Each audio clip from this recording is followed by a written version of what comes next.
even get to cross.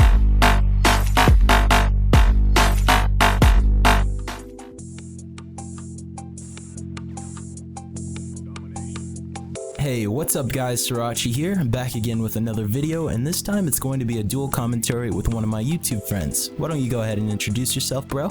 Hey, what is going on, guys? My name is JuiceyPlaya, or you can just call me JP, and as he said, we are going to be doing a dual commentary. For those of you guys who do not know who Xerachii is, there will be a link in the description, and there will be an annotation on the screen right about now, so go check him out. He makes really good videos. He was actually one of my YouTube inspirations. He really made me put a lot of inspiration, I was about to say inspiration, but really made me put a lot of effort into my videos. He was always like somebody I looked up to, just a YouTube thing. That was just a fun fact. Nothing to do with the video, guys. Stick around, just stay to the end pretty much. Alright guys, before we get into this, I'm gonna give you guys a fair warning. We've been trying to do this for about, I don't know, like 5 times, I would say so, but yeah, if we mess up, just bear with us because this is getting old. So we're gonna give you guys our thoughts right off the dome, like a freestyle if you will. So first thing that we're going to be talking about is, does race matter? This is going to be a dual topic commentary. Also with a dual commentary, it's kind of a thing. Maybe we can start a series. The dueling. But anyways, let's start off, and I'm going to elaborate on does race matter, and you can throw in your thoughts at any time. All right. Race to me, or does it matter in a sense? My answer would probably be no, because I feel like if we differentiate ourselves and segregate ourselves, and we've been through all this stuff from the past few years, it's just stupid to me. It doesn't make any sense to label a certain group of people, like what you said a couple of comments ago, the gays and stuff like that. I think like in the 21st century, it's just been amazing. This is probably one of the best years ever. I don't even know. I haven't experienced anything like that, so I can't really say. But from what I've been taught, I guess, I've noticed so racism was a huge thing back in the day, and being different was pretty much a really bad thing. And I noticed now, it's okay for gays to be gay. It's okay for people to be a different race, and it's okay for people to be different now in the 21st century. And that's one thing I really like about it. And I do not think race matters. I never really did. From the day I was, I really won't say from the day I was born because I don't remember that. But from as long as I can remember, I really didn't care. I didn't care if somebody was white or somebody was darker than me or a little bit lighter than me. I didn't really give a I don't even want to cuss, but I really didn't care about it. And actually, a little fun fact, I don't want to say I like white girls more than I like black girls, but I've always been a little bit more, I've always been a little bit more attracted to white girls than I have been black. But that was just something I had to throw in there for all you guys who maybe thought I was racist or I didn't like white people or anything like that, or any other kind of, what is it called? I don't even know. It's on the tip of my tongue. Dang, just any other race, I guess. But what are you saying? How are you saying that it's more accepted to be different nowadays? I like that. Once again, he likes that about the 21st century. I would agree with him on that aspect. It's just really cool to be yourself, and being yourself, obviously you're going to be different from everybody else, and it's really accepted nowadays. So racism, or does race matter? To me, it really doesn't. I'm going to throw in a quote by Childish Gambino off of his sitcom Weirdo, and it talked about how somebody's not gonna pick somebody because they can say the N-word out of the other person. If this person wants the job and this person's black and he wants the job, and he's like, this guy's really qualified, he's pointing to the white one, but this one can say nigga. Now that's something that we really want around here. And it's something that doesn't happen. Nothing like that happens in real life. And people are just gonna pick you because you're you and you have qualities and traits that only you have. Yeah, and it's so weird now. I'm gonna jump into the hood, personally little thing right now about Xerachii. So it's been really weird.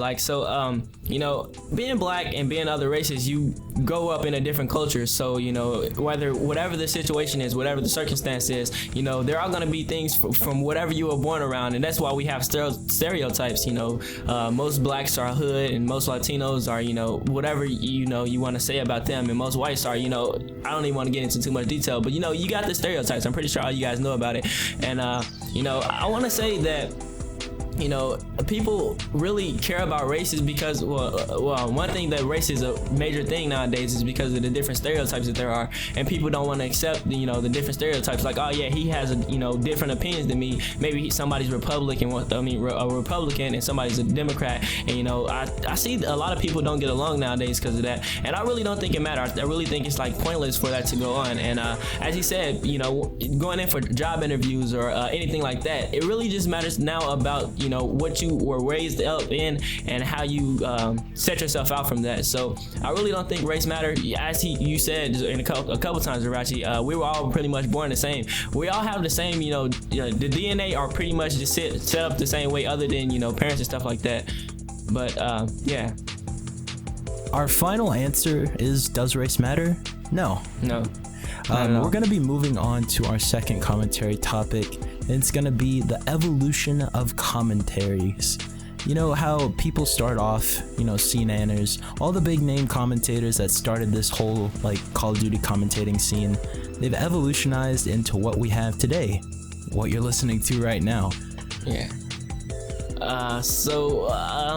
You want to jump in first, or do you want me to? I'll jump in first. Right. Pretty much, I feel like a lot of people have been trying to better themselves over and over and over through the years of being YouTube commentators or YouTubers in general. You know, PewDiePie, he started off commentating over Call of Duty gameplay. CNNers, as I said, and all, like Woody's gamer tag. I don't even want to say that name, but all these people, they pretty much made the bridge for us today, and without them we wouldn't have the standards that we have today.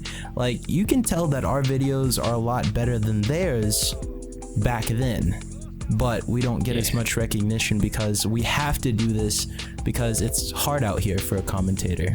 Yeah, and this is a good thing that you said that, because I actually was watching some of my old videos from like way back in the day, and I was talking about following your dreams and stuff like that. And well, that's off topic, but you know, I was talking about, you know, how the first person who's ever said like, "Hey, what is going on, guys?" or just introducing, you know, making that introduction. Said that? Right, I was thinking that. I was actually asking some of my subscribers to let me know in the comment section down below if they didn't know who said that. But you know, it just evolved so much lately, and I think it's absolutely amazing how many people are trying to get into this, you know, YouTube thing, not for the money or anything like that, but a lot of people don't see the bigger picture in you know, commentating and making YouTube videos now. I really think that YouTube, you know, can actually, you know, save people. Well, I don't want to get into too much detail. I know where you're with coming that. from though. Yeah, like you can make a really great situation out of something that could have been bad. I actually heard a bunch of stories about people actually thinking about committing suicide before they got into YouTube, and how YouTubers have saved their life and stuff like that. But you know, I think it's amazing what the, you know, I want to say the founding fathers of YouTube have done, like PewDiePie, C9ers, White Boy 7th Street, Xjaws, and all the other, you know, big names out there. Xjaws, I forgot about him.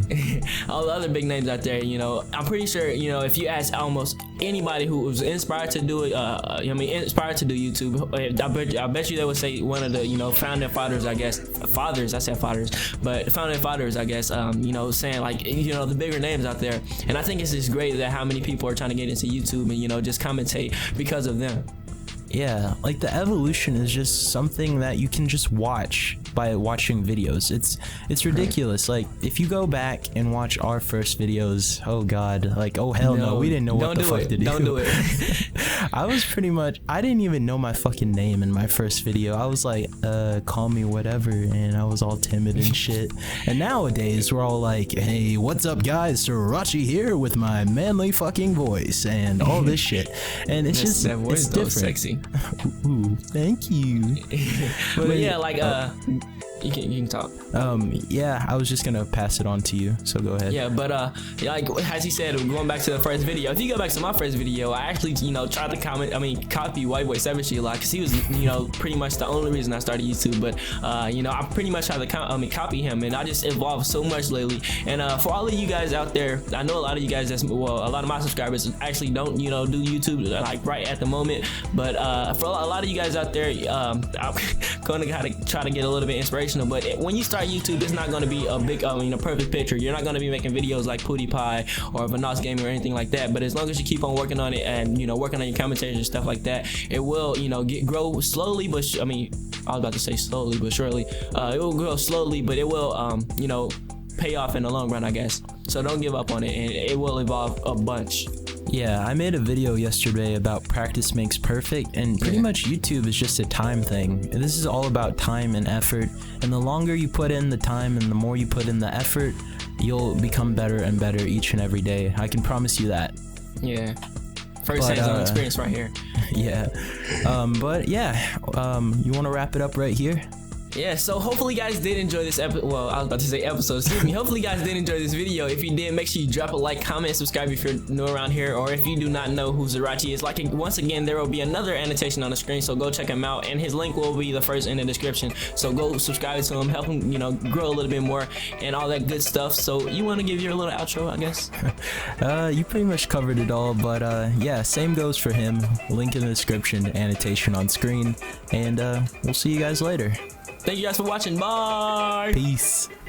That was pretty good.